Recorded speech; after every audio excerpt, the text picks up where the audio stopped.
Now, what to do with the issue of fat children? Shocking new figures show that more than 450,000 kids in the UK now suffer with severe obesity. Almost 500,000 kids severely obese. And another 2 million are classed as clinically overweight. That means some 60% of the British population as a whole are overweight, despite the terrifying impact it has on the body. Now, we all want the best for our children, but it's well known that being fat as a child stacks the odds in your favour of becoming fat adults, with all of the constraints and challenges attached. So, is it ever OK to put your child on a diet? Let me know your thoughts at GBNews on Twitter, and do vote in the poll. But to debate this, I'm delighted to welcome Strictly Come Dancing star Kristina Rihanoff, actor and body positivity influencer George Keywood, and the author and former Super Size versus Super Skinny presenter Emma Woolf. Let me start with you, Emma. Do you think we should be putting overweight kids on a diet? Absolutely, yes. It feels very, very cruel, I know, to put children on a diet. Food is nurture, food is love, food is the most basic thing that we give our children. But it's very, very cruel. It's far crueler to allow a child or to let a child or to bring up a child overweight. As you referred to there, Mark, over 3/4 of children who are overweight as children become overweight teenagers and then overweight adults. So you're basically condemning children to a lifetime of heart disease, stroke, diabetes, everything else that goes with being overweight, the mental health issues, the physical limitations, amputation linked to diabetes. It's a terrible, terrible legacy to give your children. If a child is malnourished, we would treat that as a health emergency, wouldn't we?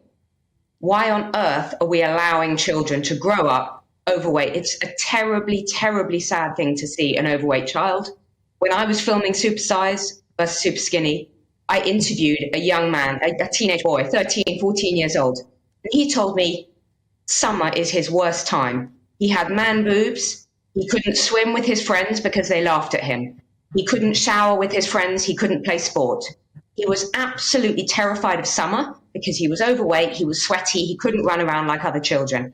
And I look at my 3-year-old and all they want to do is be outdoors and play and run and enjoy themselves. And when a child is overweight, that is a health emergency.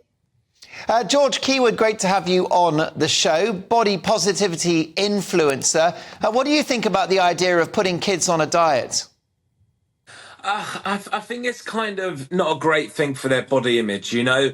I feel like we've got to think about the mental health as well. I mean, I don't think a diet's really necessary. I think it's more down to what the parent is feeding the child.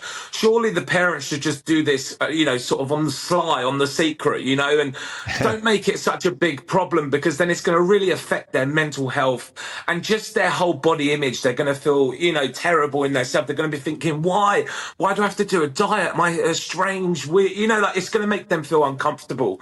And I feel like a parent should be the person in charge of what they eat, unless they're sort of, in their late teens or whatever. They should be doing this themselves. But I think it's the parent's responsibility to correct. George, have you never heard of Pester Power? I've got 2 kids. They want the Pringles, they want the Haagen-Dazs, they want the Mars bars. I've got a 3.5-year-old, so I know exactly what you're talking about. But we monitor what he eats. My wife won't let him eat so much chocolate. He'll have a little tiny bit as a little treat.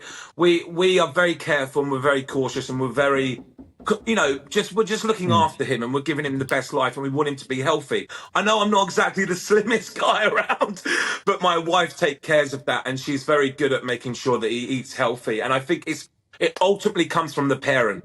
It comes from the parent, and it comes from what they feed them and what they're buying at the shops. And that could be down to their financial situation as well. I mean, this can be an impact on why they're buying bad options and why they're buying bad choices to feed their children.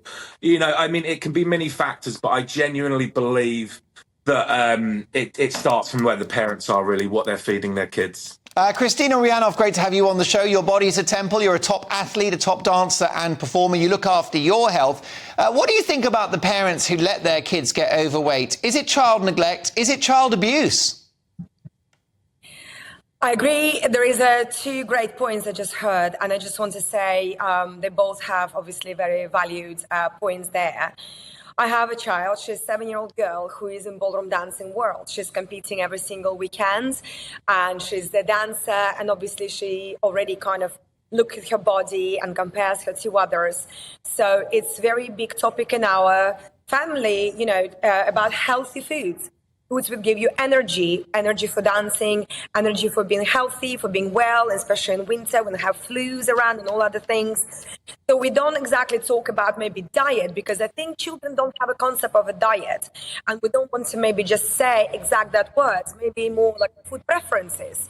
This is what I talk with Mile about, the good food preferences, where she can have a little treat, she can have a little sweetie because she performed well. It's a little bit of an encouragement. Okay, you've done well, let's have a little ice cream to celebrate. But it is about healthy choices. And I think, but if the child already obese, we're talking about shocking figure, and it absolutely breaks my heart to hear something like that. How many children are obese and overweight? It is definitely parents' duty to explain and introduce to your child that there is healthy choices and better choices.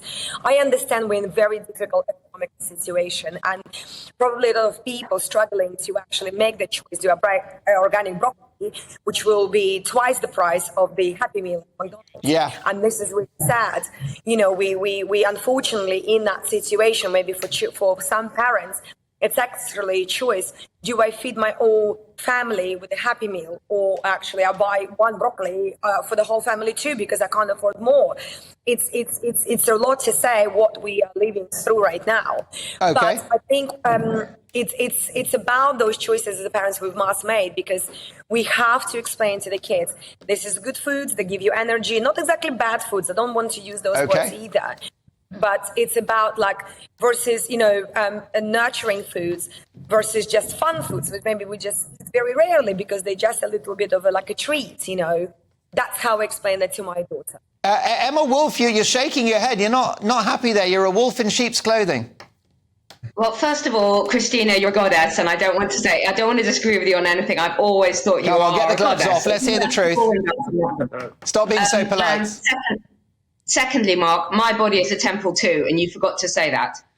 I just want to say, closed. This is a myth. This is a myth that McDonald's Happy Meal is somehow cheaper than buying fruit and veg. That's absolute nonsense. Bad food, cheap food, junk food is not always cheaper. I definitely think the government should make healthy food cheaper. Of course it should. The way to treat young children, the way to bring up healthy children is treat them like little doggies. I treat my 3-year-old like a little doggy. They need good food. They need lots and lots and lots of physical activity, miles and miles and miles, walking them around the park, running around the park, activity, outdoor. We live in an obesogenic society. Children are indoors on iPads. Wise advice. Your kid is very lucky and must be as fit as a butcher's dog. Briefly, George, if you can, would you like your parents to have put you on a diet when you were a kid?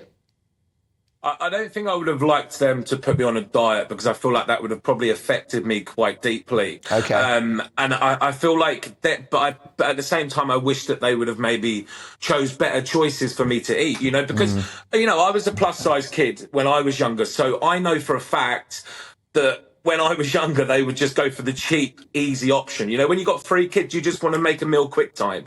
And that means just ring up the old kebab shop, get a kebab in quickly. It's easy and it's quick. I think that's part of the problem, is that people will just go for the easy and quick option, and they don't want to spend there an hour making food. Brilliant stuff. Food. Brilliant stuff. Food for thought. Thank you so much to my brilliant guests. What a brilliant debate it was. I think what's important is if you've got a kid and they have put on a bit of weight, the most important thing is that you love them. But who do you agree with? What do you think about that? Is it ever right to put your child on a diet? Sam says, of course it's okay. Every child should be on a nutritious and appropriately sized diet. It's the responsibility of parents to monitor their child's weight. Gail says it can be done gently. At the end of the day, the most important thing is for a child to be happy. Jen says parents shouldn't let their children become obese in the first place. It is a form of child abuse. While your verdict is in, 86% agree that it is okay for kids to go on a diet. 14% say it is not.